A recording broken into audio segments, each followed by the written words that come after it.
All right, hello, Angels Rest family.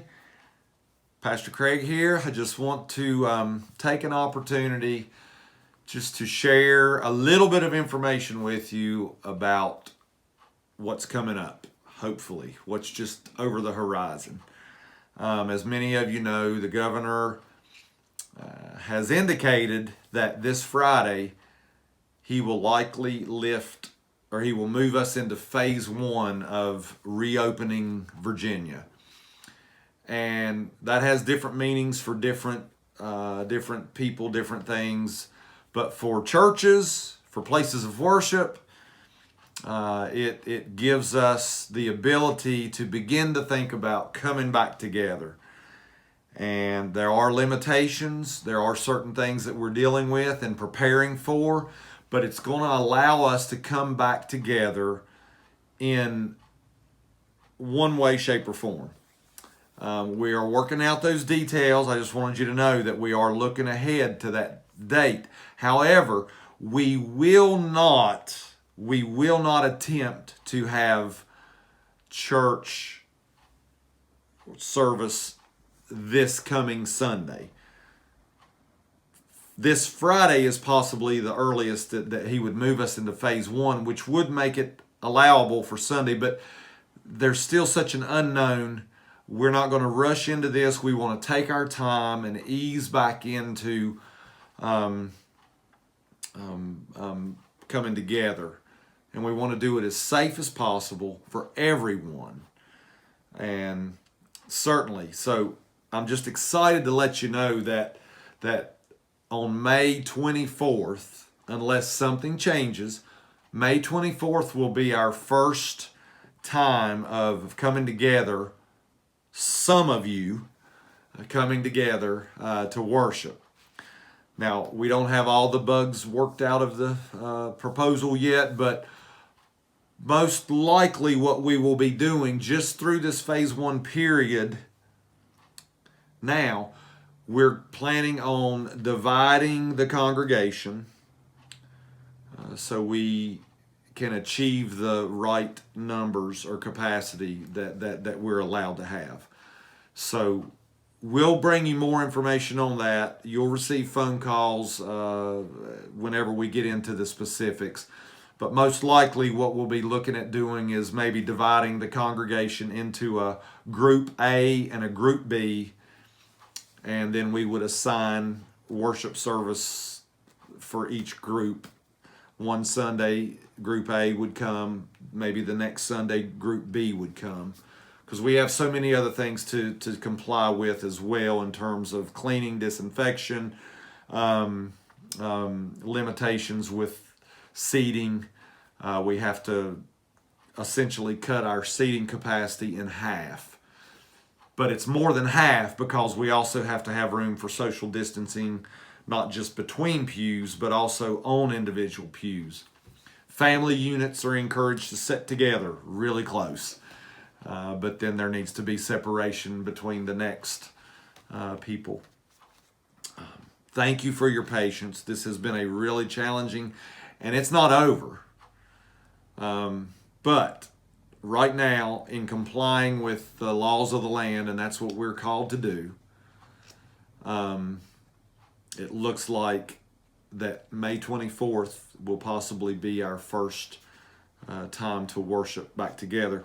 We're also going to continue to record and video services, especially through that time, because if only half the congregation is getting to come to worship service, then the other half would be at home. So we still want to offer that service, that option for you to view online.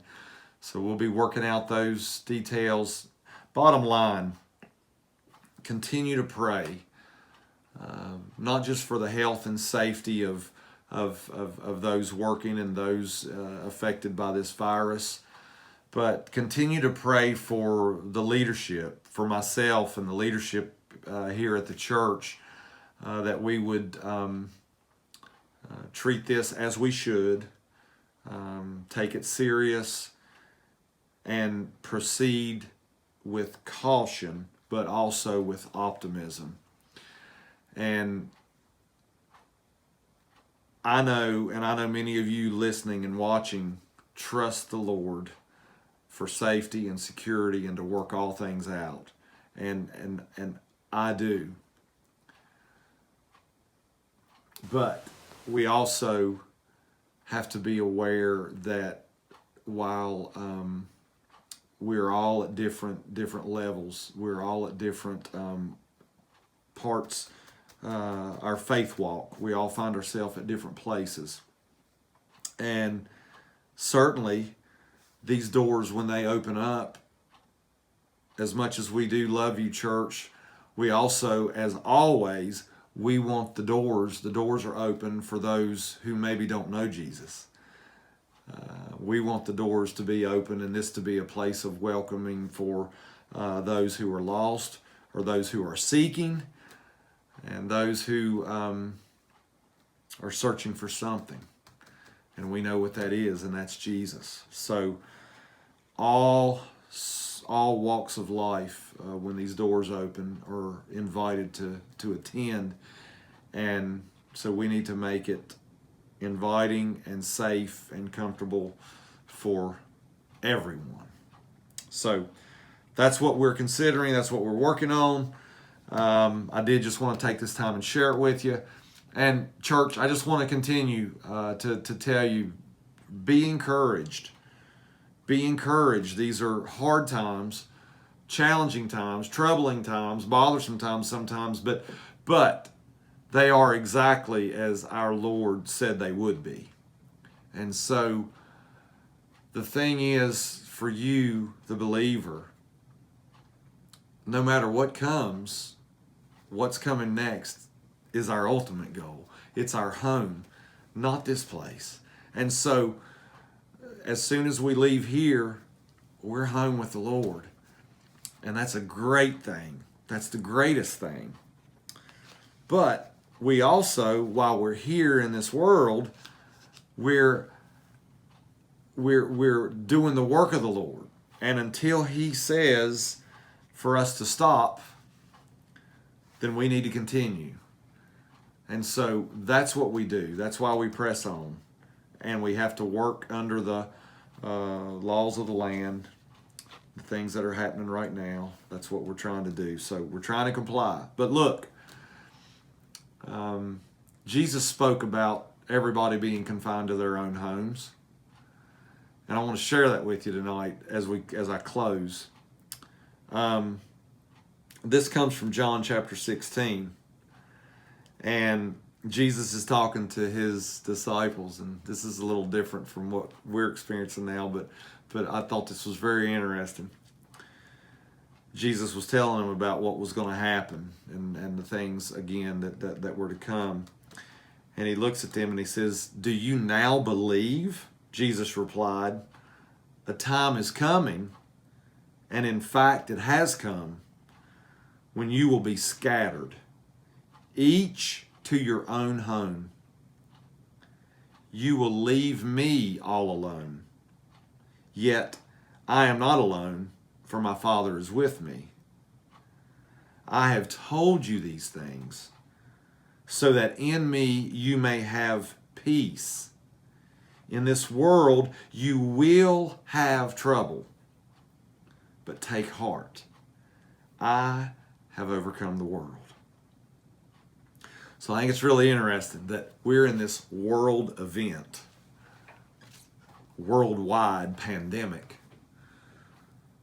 and everyone is in their own homes. But the great thing is that because Jesus now has gone to the cross and went into the grave, but then rose again on the third day and came to life, and then ascended back into heaven and sent His Spirit into this world to live with those who believe.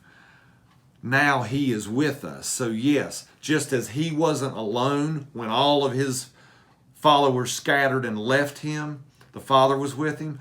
We're not alone because we're all scattered and can't come together. We're not alone. Jesus is with us through His Spirit. So what a great day. Even though we're confined to our homes, we can't come together and worship, yet we're not alone. we're not just alone with our family. Jesus is with each and every one of us. So take heart in that. And in a few weeks, you bring Jesus, you bring that Spirit, and we'll come back together, and there'll be quite a reunion. Not quite the reunion I want yet, because we're not going to be able to hug and greet, and we're not going to be able to do all the things that we're going to do eventually. But this is a step. It's a small step. So thankful that we're able to bring you this news. Thankful for the news that Jesus gave us that we will have trouble. But the good part is He's overcome the world, and so will we. So, church, we love you. Thank you so much. I appreciate, again, your patience and your prayers and your participation this past Sunday. The Mother's Day Drive Up blessed me. I know I'm not a mother, but boy, did I receive a blessing too. So thank you so much for your support of that. And we look forward to seeing you soon. And have a great night. And be looking. We'll send you the links for the Sunday service. Got a surprise for you for Sunday as well online. So we'll see you soon. We love you.